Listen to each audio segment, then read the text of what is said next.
They've done it genetically because, as I said in my last book, Remember Who You Are, I'm saying that on the level of human DNA that they call junk DNA, which is anything up to 98% non-coding DNA, they call it junk DNA because they don't know what it does. Well, some cutting-edge scientists, not least in Russia and some in America, are pointing out that actually within so-called junk or non-coding DNA is a language, and it's a very it's a language that you can see and you can uncover, and it operates very much like human language. It has many of very closely the traits of how human language is sequenced. This is how this language, as they call it, within so-called junk DNA is sequenced. And they're talking about the fact that the human language, which is what? Vibrational fields. That's what it is. We hear the words, but only when the brain decodes them. Mm. What's passing between me and you now is not the words and what people are hearing. What's passing between me and everybody is not words. It's a vibrational information field generated by my vocal cords. Mm-hmm. People are only hearing the words when they decode that information. So everything is vibrational waveform at its base, even language. DNA is waveform, like the body is waveform in its base state. And they're starting to uncover this language, and it fits absolutely my contention that part of this genetic manipulation was to put into junk DNA what I call biological software programs.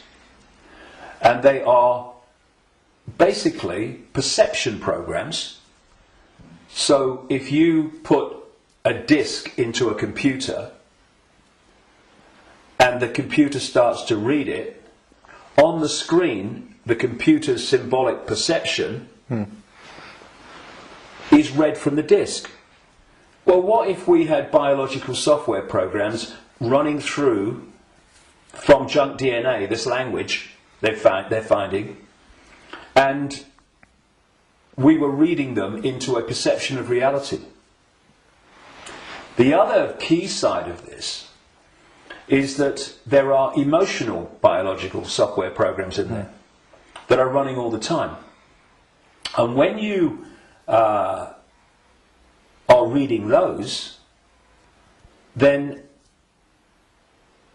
you are in the belly, because they're low vibrational software programs in terms of emotions, because they're all about fear and all the subdivisions of fear, like anxiety and frustration and depression and guilt, all these expressions, different expressions of fear.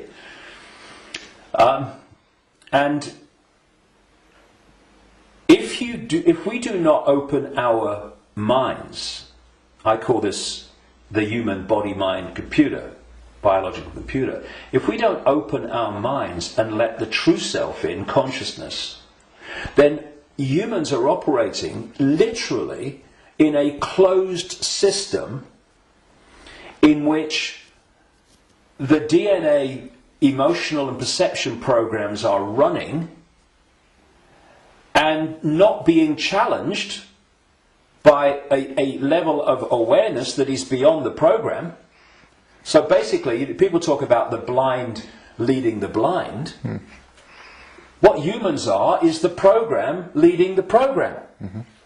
And it is my view, and this may be shocking to people, even some who've been along this road a bit. It's my view, after 22 years of putting this together, that the vast majority, at least, of humans have been going through entire lifetimes without having a single original thought or emotional response. Now, when you've got psychologists, I mean, Carl Jung, the Swiss psychiatrist, talked about this, but others too. When you've got psychologists that say that they can break down the human personality into 12 major archetypes and combinations of them, well, at the level of awareness, at the level of consciousness, at the level of the true self, We are infinite possibility within an infinite reality of infinite possibility. How on earth can you break down that into 12 major archetypes and combinations of them? It's ludicrous. You can't. But what can you do that to? Computer programs. And that's what we are. These archetypal personalities are actually software running, perception software running within junk DNA. Now, put all this together, and that has moved us from a heart-centered society, connected out into a greater level of reality. This is the innate intelligence. This is supposed to serve this, not be the governor of perception. That's why this knows, and this thinks has to work it out. People don't go, my intuition thinks, no. My intuition, and we do this, don't we? My intuition just knows. Because instinctively, on a subconscious level, we're going to that point of true knowledge, beyond knowledge. This is knowledge awareness. But what's happened is our point of interacting has gone from the heart-centered society, and if you're coming from this, and this innate awareness, this innate knowing, this innate understanding that everything is connected to everything else, then you manifest from that a completely different society to the one that we have. What's the one that we have? They've moved it into the belly. Humans now, gold. I've got a cough. It's not the cough that carries you off. It's the coughing that carry you off it. Now, they've moved it into a belly society. Where does human response come from, overwhelmingly, to events that we face? The emotions. It's an emotional response. It's an emotional reaction. It's not a heart reaction, overwhelmingly, though of course it does happen. It's an emotional reaction. You know, this mass manipulation technique that I called a long time ago problem, reaction, solution, where they create the problem covertly, tell the people through an unquestioning mainstream media the version of the problem they want people to believe, and then they get the reaction from the people, do something, something must be done, and then they who have covertly created the problem got that reaction, do something, then at stage 3 openly offer the solution to the problems that they have created, which gives them the excuse to change society and advance the agenda that they're following. Now, it's not problem, go into the heart, look at it from the innate intelligence of the heart. It's not even problem, have a think about it, do a bit of research, see what you think. It's problem, reaction, solution. It's the manipulation of an emotional response, an emotional reaction. And what they're doing all the time is manipulating an emotional response to get support or to justify what they're doing. So, for instance, they'll tell you that Gaddafi was killing his own people and what have you, because they're looking for an emotional response. Oh no, we've got to stop him killing his own people. What they don't tell you, of course, is that the rebels were actually put in there, funded and armed by the NATO alliance to cause the problem. And then when Gaddafi's troops start reacting to what they're doing, shooting back at being shot at, then suddenly, oh, look, Gaddafi's killing his own people. Reaction, oh yeah, we've got to stop it. So this is happening all the time. You know, 9/11, look at 9/11. And those horrific pictures and the towers coming down. Did that take us to here? No, it took people here. And from this gut, what would you say? Gut reaction. You know how people say, what does your heart tell you? What does your heart tell you? Right? But how many times, instead of going, what does your heart tell you? What do we say? What does your gut tell you? Emotional response, emotional reaction. And so what they've done is moved us, not all of us, not everybody, but, the vast majority. They've moved them from the heart, high vibration, which they can't touch. Yeah. If we're in the heart, we're untouchable. It's like Radio 1 trying to impact on Radio 2. Can't be done. They're terrified of us going into the heart because it's over. So they move us into their stadium vibrationally.